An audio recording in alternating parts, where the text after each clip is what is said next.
oyentes de Radio Sefarad, nos volvemos a conectar con Ricardo López Gotig, el historiador en Argentina, para seguir hablando de este nuevo desorden mundial que ya no es tan histórico, sino que nos persigue y casi nos alcanza, ¿no?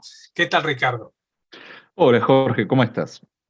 Bueno, justamente vamos a hablar de Afganistán, pero ni siquiera vamos a mirar mucho más atrás. Se acaba de cumplir un año de esta salida precipitada de Estados Unidos y llega el momento de hacer un balance de qué es lo que pasa, de lo que pasó, de lo que se dijo que iba a pasar y qué de todo eso es realidad o no.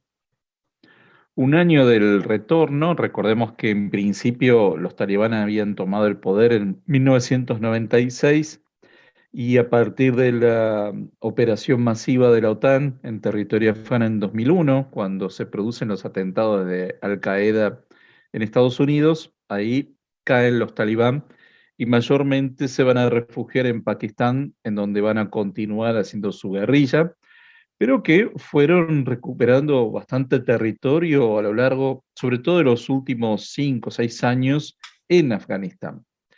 Nunca Afganistán estuvo en una situación de paz, esto hay que remarcarlo, y en ese periodo largo, entre el 2001 al 2021, nunca hubo un periodo pacífico en Afganistán, aun cuando estuvieran desplegadas las tropas de la OTAN y tuvieran 20 años. Nunca hubo una situación de paz, no solo por los talibán, sino por otras facciones que vamos a mencionar porque siguieron operando.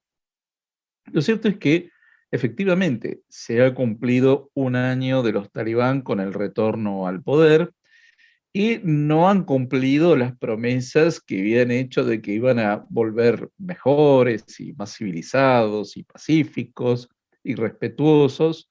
Muy por el contrario, nos encontramos con varias cuestiones. Pero en las últimas semanas han habido varios indicios de que los talibán no tienen tampoco una gran fortaleza en el poder. Y acá voy a mencionar dos cuestiones. Uno, la muerte de al-Zawahiri, que con un dron lo han matado. Estados Unidos ha hecho una operación en la cual finalmente han matado a al-Zawahiri. ¿Quién es este personaje? Era nada menos que el número 2 de Al-Qaeda cuando se cometen los atentados a las Torres Gemelas y en suelo de Estados Unidos.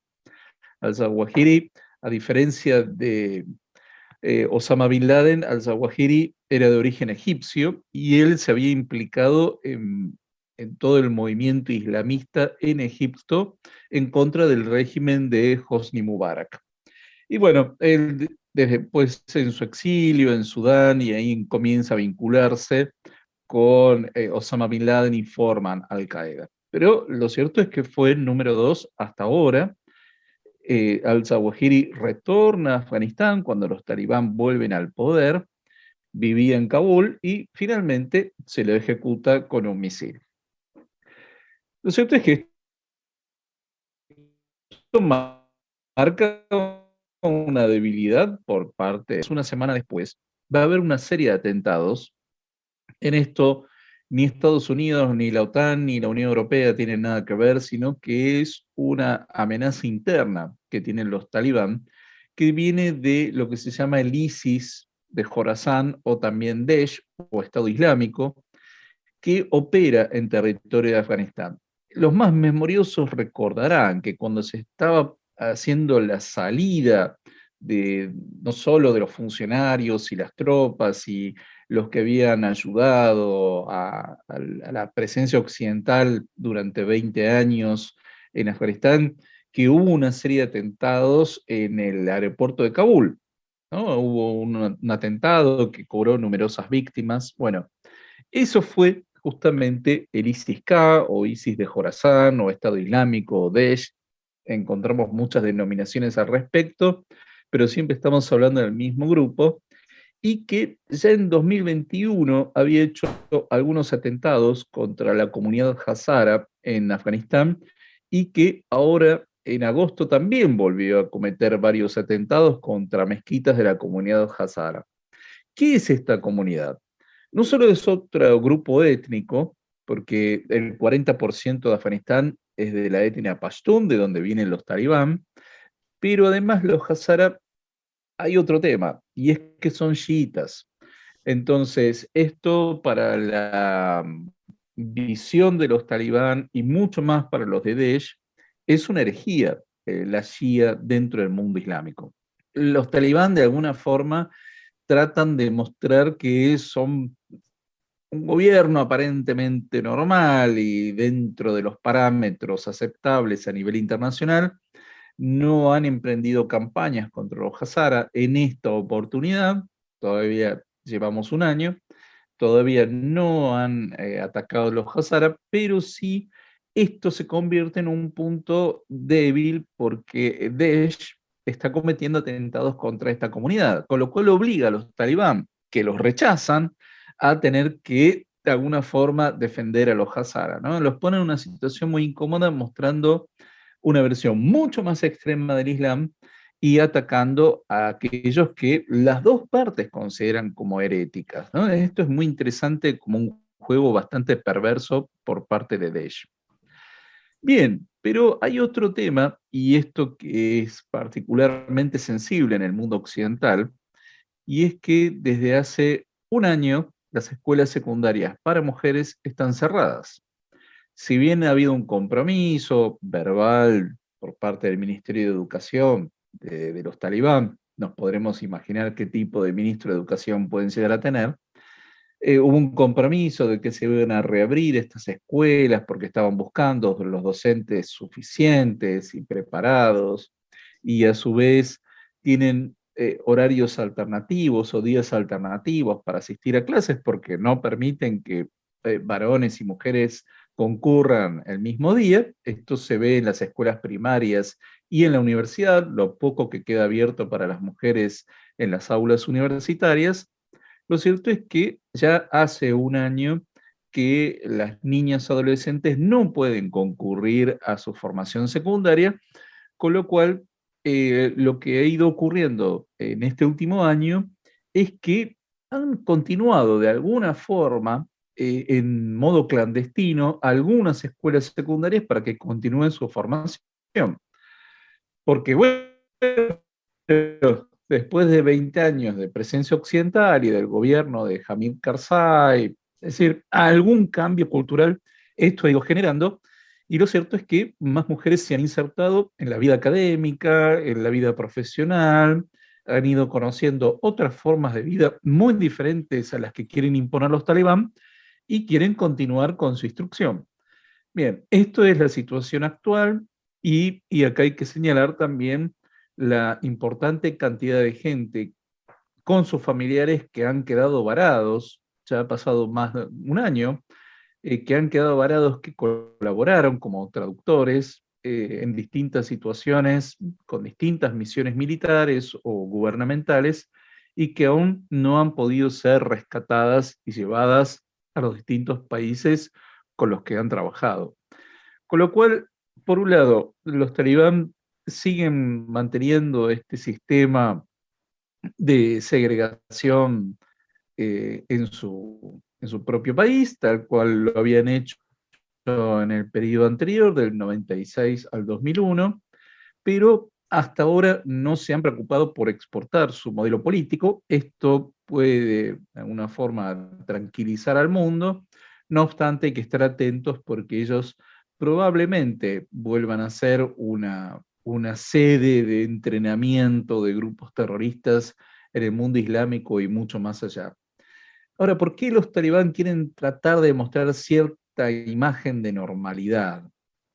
Y acá hay un tema importante, y es que sobre todo en Estados Unidos hay gran parte de los fondos del gobierno de Afganistán que están congelados. Es decir, ellos quieren que se liberen esos fondos, que vuelvan a Afganistán.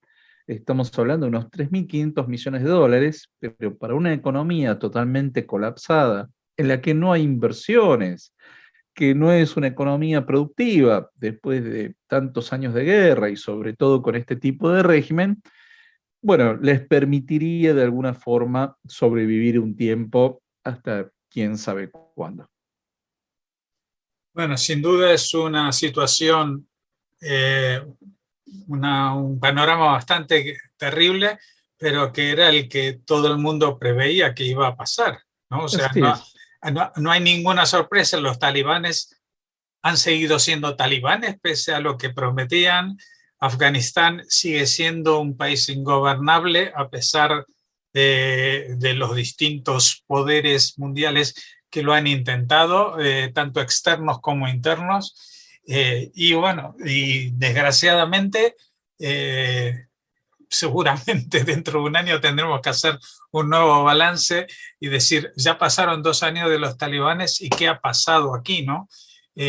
Lo que no sé es si la actual coyuntura de reablocamiento, por inventar una palabra, en torno a Rusia, Irán, China, etcétera, frente a las potencias occidentales, pues deja a Afganistán en algún sitio, porque evidentemente es un país pobre, pero es un país que está en una situación geográfica que puede resultar interesante, por ejemplo, a las potencias occidentales para tener una avanzadilla pegada a la frontera rusa, pegada a Irán, más cerca de China, en el medio en el centro de Asia, etcétera, etcétera. Así que igual no por lo que ellos pretenden de recuperar estos fondos, pero sí por una situación geopolítica puede ser que se lleguen a beneficiar de alguna manera, ¿no? Sí, podría llegar a ocurrir eso. Lo cierto es que la India cubre bastante ese rol en la región, si bien no inmediatamente en Asia Central, pero bastante próximo, y que es un aliado mucho más confiable y estable que lo que puede llegar a ser Afganistán. Pero sí hay algunos intentos de rearmar un poco la economía afgana con algunos vínculos con lo que son los países de Asia Central. Se han restablecido algunas redes ferroviarias, pero la verdad es que nada de esto es suficiente porque no hay inversión en Afganistán. Y por otro lado, querría llamar la atención porque siempre hay algún relativista cultural que dice, bueno, pero esto es parte de la cultura afgana, ¿no? Eh, eh, Hay que comprender que no se instruye a las mujeres porque es parte de la cultura afgana. Bueno, siempre ese relativista cultural hay que recordarle que durante el periodo monárquico de Afganistán y después el periodo socialista de Afganistán, las mujeres iban a la escuela, al secundario, a la universidad. Es decir, incluso cuando antes de la etapa de la invasión soviética concurrían y la vida en Kabul era mucho más moderna, libre, eh, que antes de todo este periodo de los talibán. Con lo cual, quiero llamar la atención de esto porque siempre aparece alguien tratando de justificar este tipo de situaciones como, bueno, es la cultura de ellos y hay que entenderlo, Sí. ¿no? Lo que confirma que lo más relativo de todo es el relativismo, por lo menos el cultural. Totalmente. Muchas gracias, Ricardo López Gotti, y volveremos a encontrarnos en una nueva entrega de este nuevo desorden mundial. Hasta entonces.